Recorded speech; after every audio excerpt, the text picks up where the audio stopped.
Assalamualaikum warahmatullahi wabarakatuh. Perkenalkan, nama saya Salsabella Yazara, NIM 811418306 dari mata kuliah Hukum Investasi.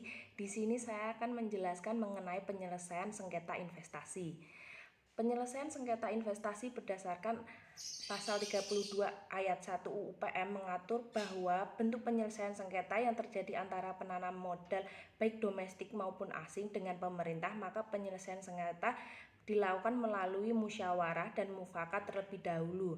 Namun terdapat sedikit perbedaan penyelesaian sengketa antara pemerintah dengan investor domestik dan investor asing, yaitu yang pertama, penyelesaian sengketa penanaman modal antara pemerintah dengan investor domestik apabila terjadi suatu sengketa antara investor domestik dengan pihak pemerintah Indonesia, maka hukum yang digunakan adalah hukum Indonesia. Dalam pasal 32 UU PM pada ayat 3 dikatakan bahwa para pihak dapat menyelesaikan sengketa yang terjadi antara penanam modal dalam negeri dan pemerintah dengan cara arbitrase berdasarkan kesepakatan para pihak. Namun jika penyelesaian sengketa melalui arbitrase tidak disepakati, maka akan dilakukan di pengadilan. Selain bentuk penyelesaian yang diatur dalam UPM, alternatif penyelesaian sengketa yang disepakati antara pemerintah dengan investor domestik yaitu dengan cara non-litigasi atau lazim disebut dengan alternatif dispute resolution atau ADR melalui konsultasi, negosiasi, mediasi, konsiliasi, atau penilaian ahli. Yang kedua, penyelesaian sengketa penanam modal antara pemerintah dengan investor asing dalam ketentuan pada pasal 32 ayat 4 UU PM mengatur cara penyelesaian sengketa penanam modal yang terjadi antara pemerintah dengan investor asing, yaitu melalui arbitrase internasional yang disepakati oleh para pihak. Biasanya lembaga arbitrase yang dipilih adalah arbitrase internasional yang berkedudukan di Paris. Selain itu, ketentuan dalam Undang-Undang Nomor 5 Tahun 1968 tentang persetujuan atas konvensi yang tentang penyelesaian perselisihan antara negara dan warga negara asing mengenai penanaman modal mengatur pola dalam menyelesaikan sengketa yang terjadi antara negara warga negara asing, yaitu dengan International Center for Settlement of Investment Dispute atau ICSID. Tujuan dan wewenang dari ICSID adalah menyelesaikan persengketaan yang timbul di bidang investasi antara suatu negara dengan negara asing di antara sesama negara peserta konvensi. Sehingga selain dengan cara arbitrase, penyelesaian sengketa yang dapat dilakukan seperti yang diatur dalam ICSID adalah melalui konsoliasi.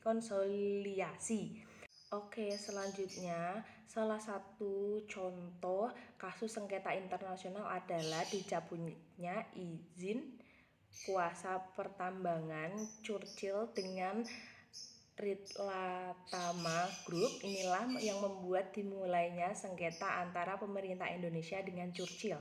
Churchill yang telah menanamkan modalnya sebesar 40 juta dolar Amerika Serikat dalam proyek tersebut merasa dirugikan karena izin untuk melakukan kegiatan pertambangannya dicabut.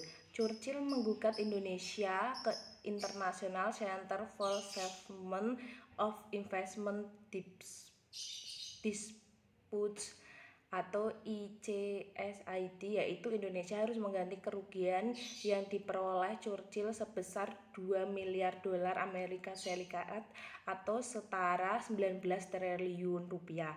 Alasan gugatan Churchill kepada pemerintah Indonesia ke arbitrase internasional yaitu karena Churchill merasa mendapatkan perlakuan yang tidak setara antara investor lokal dan asing yang menyebabkan Churchill mengalami kerugian. Akan tetapi dalam kasus ini pemerintah Indonesia dapat membuktikan adanya pemalsuan yang kemungkinan terbesar menggunakan mesin Topen, terdapat 34 dokumen palsu yang diajukan oleh para penggugat dalam persidangan, termasuk izin pertambangan untuk tahapan general survei dan eksplorasi, yang seolah-olah merupakan dokumen resmi atau asli yang dikeluarkan oleh lembaga pemerintahan di Indonesia, baik pusat maupun daerah. Pihak ICSID juga sepakat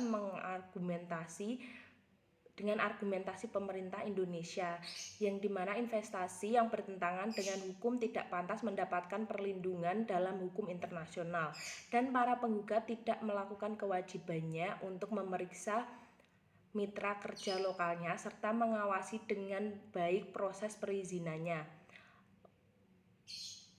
Sehingga ICSID menyatakan klaim dari para penggugat ditolak dengan semua klaim yang diajukan oleh para penggugat terhadap Indonesia, sekaligus mengabulkan klaim pemerintah Indonesia untuk mendapatkan penggantian biaya perkara sebesar 4 juta US dollar. Akhirnya pada tanggal 18 Maret 2019, Komite ICSID menegaskan kemenangan Indonesia melalui sebuah putusannya yang final dan berkekuatan hukum tetap.